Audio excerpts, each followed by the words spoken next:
ছোট থেকে খেলাধুলা করি। ছোট থেকে আমার আব্বু একটা সন্তান ছিল, লাঠি খেলা শিখাইতো বাসায়। আমি ওইটা দেখে দেখে নিজেই শিখছি। পরে আমার আব্বুর সঙ্গে খেলাধুলা করি আর কি। এই খেলাধুলা আমার বয়স যখন 7 বছর, তখন নিজ থেকে শুরু। আমি বাবারা দেখছি, অনেক ভালো লাগে খেলাটা।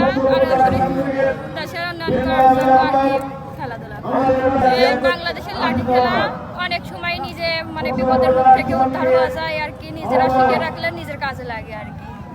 নিজের মান সম্মান নিজে রক্ষা করা যায়। আমার এই যে ছেলে খেলা শিখছে আর কি, আরো চাই যে আরো শিখুক, আমার ছেলে খেলা করুক, যাতে আমাদের নাম থাকে। থেকেই আমার চাচার কাছ থেকে খেলা শিখেছি।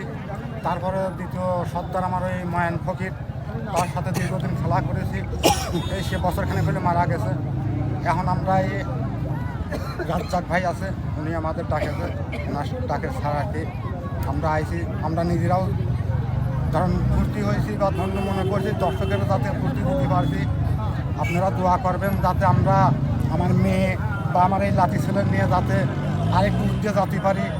এই খেলা আনার কারণটা হচ্ছে আমার একটা ছেলে ছিল, সে খেলাধুলা পারে না। হঠাৎ করে আমি খেলাধুলা লোকজনের শিখাই, এই খেলা দেখে মেয়ে খেলা শিখে গেল।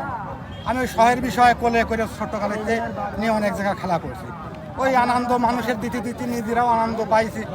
এই জন্যে আশা করছি যাতে আমার চাচা আসছিল আমার উস্তাদ, আমি আমার মেয়ের উস্তাদ, যাতে আমি অসম্ভব আমার মেয়ে যাতে খেলাটা ধরে রাখতে পারে বা তার ছেলে আছে তার শেখাতে পারে, দর্শকের মন জয় করতে পারে। এই জন্যে বাহিনী লাঠি বাড়ি খেলা ধরেন মুছেই গেছিল। আমরা এই কিছু খেলাধুলা করে করে দর্শকের মন জয় করে এখন অনেক জায়গায় টিম তৈরি হয়েছে।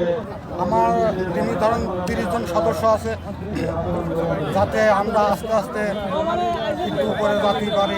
দলের সবাই তো আর্থিকগত একরকম নয়। সরকার যদি আমার একটু আর্থিক অবস্থার দিক থেকে যদি একটু সহযোগিতা করে, তাহলে টিমটা আমরা আর একটু মজবুত করছি। এখানে যে কটা লোক আছি, আমি আমার হাতেই লাঠি থাকলে অন্তত 20টা লোক আমি 20টা টাকার ঠেকা দিতে পারি। 20টা টাকা আমার কাছে আসবে, আমার হাতে লাঠি থাকলে পরে আমি 20টা টাকা নিজে নিজে সিপে দিতে পারি, সেভ করে 20টা টাকা ছড়া দিতে পারি। মেয়ের ওই উদ্দেশ্যে শিখেছি, যদি তোমার ঘরে কেউ হামলা করে, তোমার জীবন তুমি যাতে রক্ষা করতে পারো, এই জন্য মেয়ের মোহাম্মদ জিয়া, মেয়ের নাম মিষ্টি।